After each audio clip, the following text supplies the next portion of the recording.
exploring valuable Australian 50-cent coins. Hello, and welcome back to USA Coin.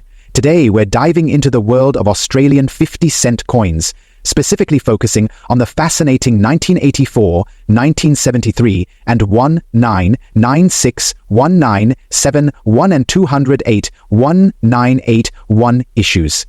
These coins aren't just pieces of metal. They're miniature works of art that carry history, unique designs, and even hidden value for collectors. Stick around as we explore what makes these coins special, their historical context, design elements, mintages, potential errors, and collector value. Let's get started.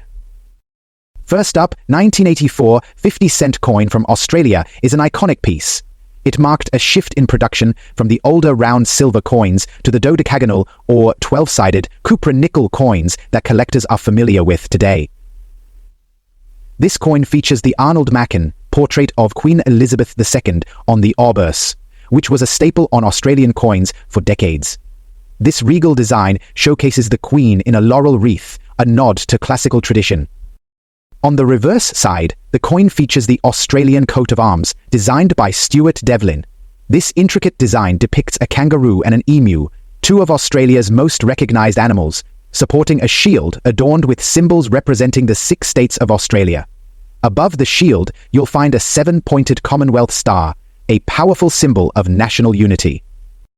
What makes the 1984 50-cent coin intriguing to collectors is its relatively high mintage of over 70 million coins. While this means the coin isn't particularly rare, its condition and any potential errors can significantly impact its value.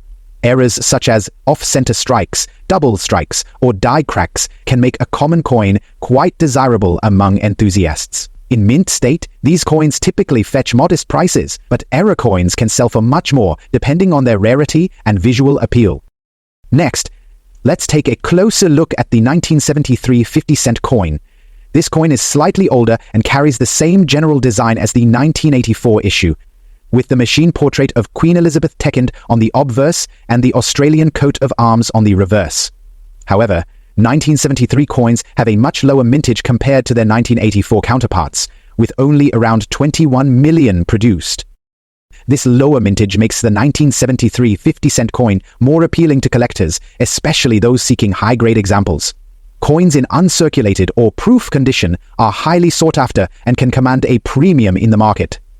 As with the 1984 coin, errors and anomalies play a big role in determining a coin's value. Look out for striking errors, misaligned dies, or any unusual features that set a particular coin apart. Next, let's discuss the 1996 50-cent coin. This issue marked the final year that the Raphael Makhlouf portrait of Queen Elizabeth II appeared on Australian currency. This portrait, introduced in the mid-1980s, depicts the Queen wearing the George IV state diadem and exudes a modern elegance that collectors appreciate.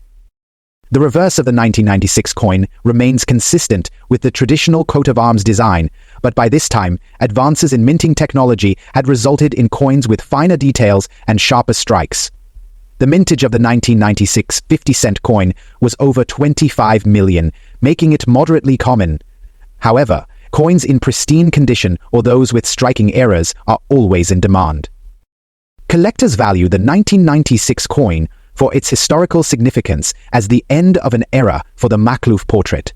Additionally, proof and mint sets from this year are popular, as they often showcase the coin in its best condition.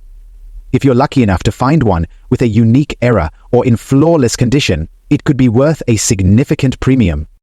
As we've seen, each of these coins has a unique story to tell, from the historical context of their designs to their mintage numbers and potential for valuable errors. They are more than just currency.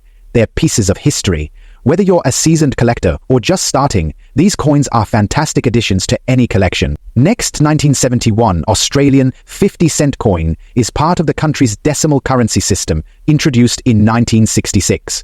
By this time, the round silver 50-cent coin had been replaced by the dodecagonal cupra-nickel design in 1969 due to the rising cost of silver. The 1971 coin features the Arnold Machin portrait of Queen Elizabeth II on the obverse, which presents her in a regal profile wearing a laurel wreath, symbolizing tradition and continuity. The reverse design created by Stuart Devlin, is a beautifully detailed depiction of the Australian coat of arms. The shield features emblems of the 6 states, supported by a kangaroo and an emu. Above the shield is the Commonwealth Star, a powerful symbol of Australia's federal unity. With a relatively low mintage of just over 14 million coins, the 1971 50-cent coin is less common compared to other years, making it a sought-eater piece for collectors, especially in higher grades. Coins in circulated condition typically hold modest value, but uncirculated examples can fetch a premium. As with most coins, errors like die cracks, off-center strikes, or doubling can significantly increase its desirability and market value. Next, the 2008 50-cent coin represents a more modern era of Australian currency. The obverse features the Ian Rank Broadley portrait of Queen Elizabeth II, introduced in 1998. This design is notable for its realistic depiction of the Queen, focusing on finer details and presenting a more contemporary image of the monarch. The reverse of the coin continues with the classic Australian coat of arms, a testament to the timelessness of Stuart Devlin's design. By 2008, advancements in minting technology ensured a high level of detail and consistency in the coin's production.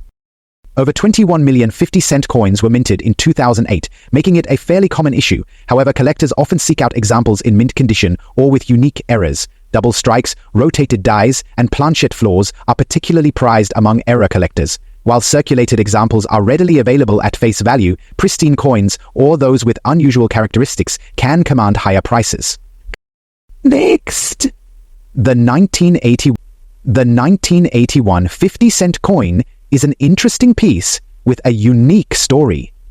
This year, coins were minted not only in Australia, but also under contract in the United Kingdom, at the Royal Mint in Lantrisant.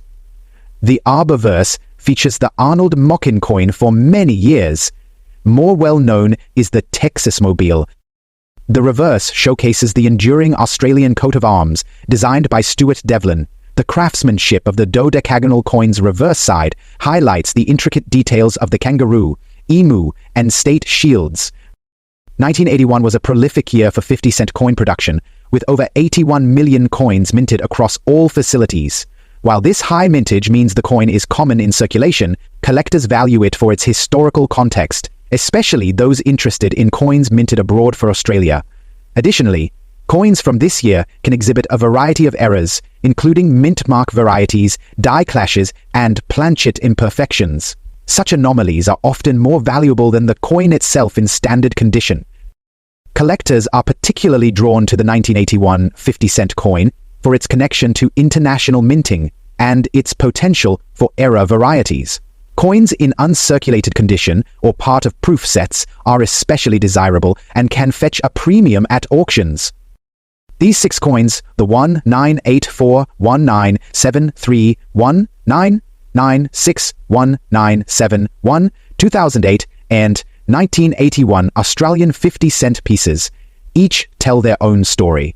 From the introduction of the dodecagonal design to modern minting techniques and the global history of coin production, they represent significant chapters in Australian numismatics. Whether you're drawn to their designs, historical context, or the thrill of discovering a valuable era, they make excellent additions to any collection.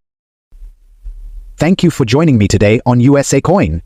If you have any of these coins or stories about interesting finds, I'd love to hear from you in the comments. Don't forget to like, subscribe, and hit the notification bell so you never miss an episode. Until next time, happy collecting!